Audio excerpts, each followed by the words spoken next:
Former investment advisor Ian Thow has pleaded guilty to 20 counts of fraud. He entered the plea in a Vancouver courtroom today.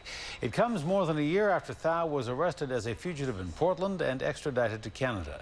The former Birkshire Investment Group vice president is charged with bilking investors out of more than $10 million. And if the judge accepts the plea bargain, Thow could face a sentence of 7 years in prison. This is the image of Ian Thow his investors knew. A self-professed multimillionaire, smartly dressed and living the high life, with a mansion on the waterfront, expensive cars, and a taste for lavish vacations. But when Thow walked into a Vancouver courtroom today, he appeared a much different man. Dressed in a jail-issued orange jumpsuit, Thow sat with his defense counsel as the court heard that he agreed to plead guilty to 20 counts of fraud. In exchange, prosecutors and defense agreed to a joint sentence recommendation.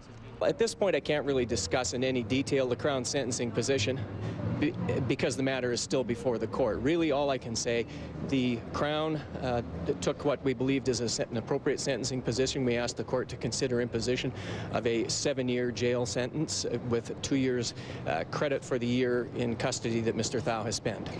But the judge has the final say based on the evidence presented in court. Prosecutors told the court how Thow was the mastermind of an elaborate scheme that saw investors lose more than $10 million. Defense and Crown lawyers say Thow admitted to selling investors phony mortgage investments and fake shares to a Jamaican bank. To keep the fraud running, lawyers say Thow used the money from new investors to pay back old investors. But it all came crashing down in 2005 when Thow fled to the U.S. and became a fugitive. The Crown read out 17 victim impact statements, most telling the judge that Ian Thow had destroyed their lives, and where once they thought they were set for a comfortable retirement, they'd had to sell their homes and were now barely able to get by. But if those victims were looking for an apology from Ian Thow, it didn't come. When asked by the judge if he had anything to say, Thow replied, "My counsel said everything that can be said." In Vancouver, Stephen Andrew, A News.